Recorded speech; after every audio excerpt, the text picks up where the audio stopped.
মানুষ চাইলেই যদি সব কিছু পেয়ে যেত তাহলে অপেক্ষার কোনো মূল্য থাকতো না। আর মানুষ চাইলেই যদি সব কিছু ভুলে যেতে পারতো তাহলে স্মৃতির কোনো মূল্য থাকতো না। আসসালামু আলাইকুম, আমি তানিয়া তুলি। দেশ ও দেশের বাইরে, কাছে ও দূরে যে যেখান থেকে আমার ভিডিওটি দেখছেন, আশা করি সকলে ভালো আছেন। আল্লাহর অশেষ রহমতে আমিও ভালো আছি। আজকের ভিডিওটি আমি সকাল সকাল দুপুরে রান্না দিয়ে শুরু করছি, কারণ সকাল সকাল উঠে আজকে একটু বাইরে যাব, এর জন্য দুপুরের রান্নাগুলো করে যাচ্ছি। আজকে আমি চিংড়ি মাছ দিয়ে নতুন আলুর ভুনা করব আর পালং শাক ভাজি করব। এখানে চিংড়ি মাছ ভুনাটা শুরু করে দিয়েছি। এখানে আমি তেলের মধ্যে পেঁয়াজ দিয়ে সেগুলো ভেজে মশলাপাতি দিয়ে নিচ্ছি, একটু কষিয়ে এর মধ্যে চিংড়ি মাছটা দিয়ে ভাজা ভাজা করে তারপর এর মধ্যে আলু দিয়ে দিব। আচান টিউলিপের স্কুল ছুটি পড়ে গেছে, বার্ষিক পরীক্ষা শেষ, তো ওদের জন্য কিছু শীতের জামা কাপড় কিনতে হবে, যেহেতু গ্রামে যাব। গ্রামে তো প্রচণ্ড শীত, তো শীতের কাপড় দেখা যায় বাচ্চাদের কিনলে প্রতি বছরই কিনতে হয়, ছোট হয়ে যায়। আর এর জন্যই সকাল সকাল উঠে আমি রান্নাগুলো শুরু করে দিয়েছি, ওদেরকে রেখে যাব যেন দুপুরে ওরা খেয়ে নিতে পারে। রান্না শেষ করে রেডি হয়ে তারপরে চলে যাব। তো একটু তাড়াতাড়ি করছি আজকে সব কিছু। আমার চিংড়িটা ভালো করে ভুনা করা হয়ে গেছে, এর মধ্যে পানি দিয়ে আমি একটু সিদ্ধ হতে দিব। ঝোলটা ঘন হয়ে গেলে নামিয়ে ফেলবো। নতুন আলু দিয়ে চিংড়ি ভুনা, এটা খেতে কিন্তু অনেক মজা হয়। নতুন আলুটা আসলে ওঠার সাথে সাথে মনে হয় যে নতুন আলুটা যে কোনো তরকারি রান্না করলে অনেক মজা লাগে, আর চিংড়ি ভুনা তো অসাধারণ হয়। তো আপনারা এভাবে করে চিংড়ি ভুনা করে খাবেন আর কমেন্টে আমাকে জানাবেন। এই তো আমার চিংড়িটা ভুনা হয়ে গেছে। আমি এখন পালং শাকগুলো রাত্রেই কেটে রেখেছিলাম, তো কেটে এখন আবার ভালো করে ধুয়ে সিদ্ধ বসিয়ে দিচ্ছি। তো পালং শাকও ভাজি করা শেষ হয়ে গেছে আমার। এখন আমি চিংড়ি মাছের আর একটা রান্না করব, সেটা হলো কচু দিয়ে চিংড়ি মাছ আর কি। কচুটা আমি ভালো করে ধুয়ে কেটে নিয়েছি। এখন কড়াইতে তেল দিয়ে আমি কাঁচামরিচ পেঁয়াজ দিয়ে ভালো করে ভেজে তারপরে এর মধ্যে চিংড়ি মাছ দিয়ে সব রকমের মশলাপাতি দিয়ে আর একটু ভাজা ভাজা করে কচুগুলো দিয়ে ভাজবো। আমি এখানে কচুর ডাঁটিগুলো নিয়েছি, কচুর ডাঁটিগুলো গোল গোল করে কেটে চিংড়ি মাছ দিয়ে ভাজবো। তো অনেকে হয়তো বুঝছেন যে কচু তো এরকম কেন, আসলে এগুলো কচুর যে উপরের ডাঁটিটা হয় সেইটা। তো ওইটা দিয়েও ছোট চিংড়িগুলো রান্না করলে, মানে ভাজি করলে আর কি ভালো হয়। আর এই কচুর ভাজিটি খেতেও অনেক মজা হয়। আমার চিংড়িটা ভাজা হয়ে গেছে, আমি এর মধ্যে কচুগুলো দিয়ে ভালো করে ভেজে নিব। আসলে অনেকে হয়তো ভাবছেন যে কচু আবার এভাবে করে কিভাবে রান্না করে, সিদ্ধ না করে। আসলে এটা অন্য কচু, এটা আসলে আমরা নর্মালি যে কচু শাক সহ কচুটা খেয়ে থাকি এটা সেই কচু না, এটা মৌলবি কচু টাইপের কচু আর কি। মৌলবি কচুই বলে এটাকে, তো এটা মৌলবি কচু। এখন আমাদের দেশের মানুষ মৌলবি কচু বলে, আর অন্যান্য দেশের সবাই আপনারা কি বলেন সেটা আমি জানি না। এই তো আমার কচুর ভাজিটা হয়ে গেছে, আর এখন আমি রাইস কুকারে ভাত বসিয়ে দিয়ে যাব। যেহেতু সারাদিন থাকবো না আমরা বাসায়, ছেলে মেয়ে ওরা দুপুরবেলা খাবে, তো ওদের জন্য ভাতটা আমি রাইস কুকারে রান্না করে দিয়ে গেলে ভাতটা গরম থাকবে। রান্নাবাড়ি শেষ করে এখন রওনা দিয়ে দিয়েছি। আজকে যাচ্ছি নিউ মার্কেট, নিউ মার্কেটের উদ্দেশ্যে যাচ্ছি। তো রাস্তাঘাটের যে অবস্থা, জ্যাম এটা সেটা লেগে থাকে, এর কারণে একটু সকাল সকাল বের হয়ে গেছি যেন একটু আগে আগে যেতে পারি, ঘুরতে পারি, দেখতে পারি সব কিছু। আপনাদের জন্য একটু ভিডিও করেছি।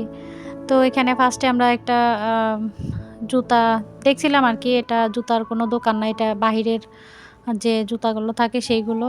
তারপর ভিতরের দোকানগুলোতে গিয়ে ওখান থেকে জুতা নিলাম, সবার জন্যই জুতা নিলাম। সবার জন্য বলতে আসলে আমাদের 4 জনের জন্য। তারপর এখানে আমি কিছু ব্যাগ দেখছিলাম, ব্যাগগুলো খুব সুন্দর। এখানকার ব্যাগগুলো বেশ ভালোই দেখছিলাম ঘুরে ঘুরে। এখানে বিভিন্ন ধরনের ব্যাগ ছিল, ব্যাগগুলো বেশ ভালোই, কোয়ালিটিও ভালো ছিল। তারপর বাচ্চাদের শু, এখানে মেয়েদেরও নানান রকমের শু ছিল, নাগরা জুতা ছিল। তো এই তো ঘুরছি, সব কিছু দেখছিলাম। আসলে নিউ মার্কেটে সবসময় আসা হয় না, তো এবার ভাবছি যে এসেছি যখন একটু বেশি করে সব কিছু কিনে নিয়ে যাব। আর নিউ মার্কেটে সব কিছু রিজনেবল প্রাইসেই মানে সবসময় পাওয়া যায়। সব কিছুর দাম মোটামুটি কমই আছে।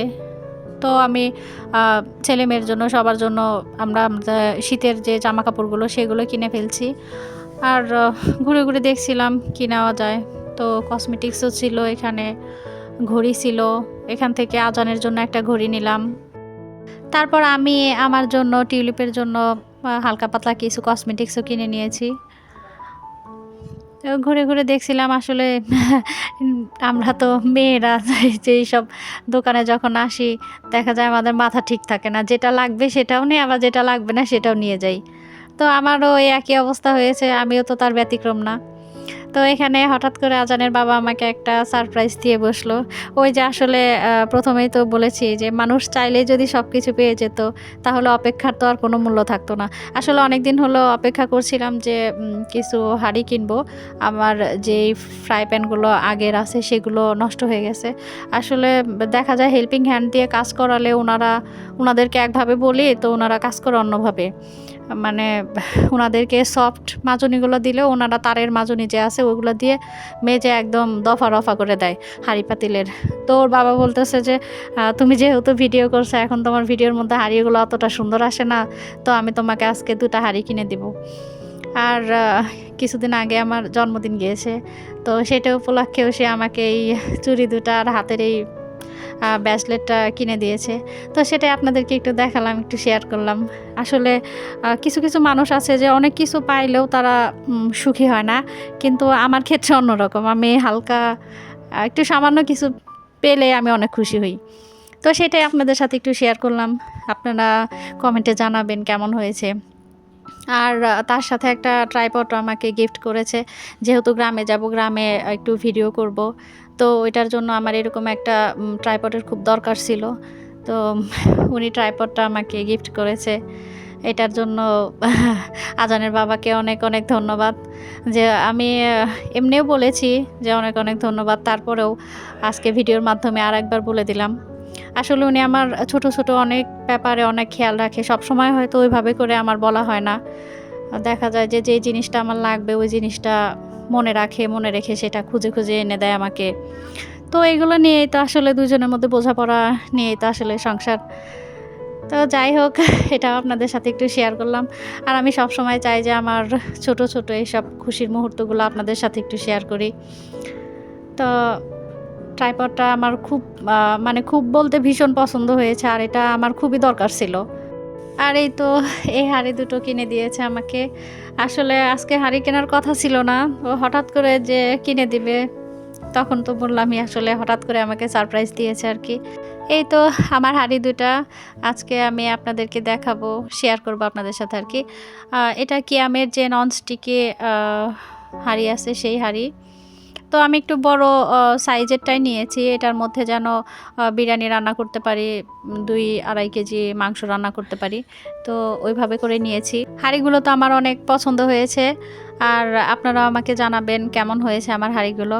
আর আমার ভিডিওটি দেখতে দেখতে কোনো একটি অংশ যদি আপনাদের ভালো লেগে থাকে তাহলে আমার চ্যানেলটি অবশ্যই সাবস্ক্রাইব করে দিবেন। আর যদি ভিডিওটি ফেসবুক থেকে দেখেন তাহলে অবশ্যই আমার পেজটি ফলো দিয়ে দিবেন। আর লাইক ও কমেন্ট করতে কিন্তু ভুলবেন না। আর আপনি যদি এই কাজগুলো আগে থেকে করে থাকেন তাহলে আপনাকে অনেক অনেক ধন্যবাদ। হাঁড়ি নিয়েছি, হাঁড়ির পাশাপাশি আরও টুকটাক কিছু কেনাকাটি করেছি। আসলে সবগুলো জিনিসপত্র আমি দেখাতে চাচ্ছি না আরকি ভিডিওতে। দেখা যাবে যে ভিডিওটা অনেক বড় হয়ে যাবে। তো যে কটা আমার দরকারি জিনিস ছিল সেই দরকারি জিনিস কটা আপনাদেরকে দেখালাম, আপনাদের সাথে শেয়ার করলাম। আসলে নিউ মার্কেটে গেলে তো মনে হয় যে সব কিছু নিয়ে যাই। এত সুন্দর সুন্দর সব জিনিসপত্র সত্যি। আর ওখানে মানে বাইরে যে জিনিসগুলো দেখা যায় যে ৩,০০০ টাকা দাম, ওখান থেকে ১,৫০০ টাকায় আনা যায়। তো আমাদের মতো মধ্যবিত্ত ফ্যামিলির যারা আছি আমরা, আমাদের যদি এখানে কেনাকাটি করে আমাদের মতো মানুষের এখানেই যাওয়া উচিত আরকি। কেনাকাটি করে আমরা অনেক সাশ্রয়ী মূল্যে সব কিছু পেয়ে থাকি। আমি ফ্রাই প্যানের যে কড়াইটা আরকি, ফ্রাই প্যানটা সেটা আমি একটু বড় সাইজে নিয়েছি। যেন এর মধ্যে সব রকমের ভাজাভুজি, তরকারি সব কিছু করতে পারি। হাঁড়ি 2টা তো আমার অনেক পছন্দ হয়েছে। আর হাঁড়ির পাশাপাশি আমি অয়েল ব্রাশও নিয়েছি, সাথে একটা কেক মোল্ড নিয়েছি। আসলে গোল কেক মোল্ড আছে আমার, তো আমি এখানে একটা 4 কোনা কেক মোল্ড নিয়েছি। যেহেতু বাসায় টুকটাক কেক বানানোই হয়, আর এখানে 2টা নুসনিও নিয়েছি। আর ওভেনের মধ্যে তেল ছিটে যায়, তো আগের যে ডিশটা ছিল ওটা নষ্ট হয়ে গেছে, ওগুলোও একটা নতুন নিয়েছি। তো এই তো এগুলো আমার আসলে খুবই প্রয়োজন ছিল। আজকের মতো এটুকুই। আর আপনাদেরকে সাথে আমি আমার জন্মদিনের কেকটাও শেয়ার করলাম।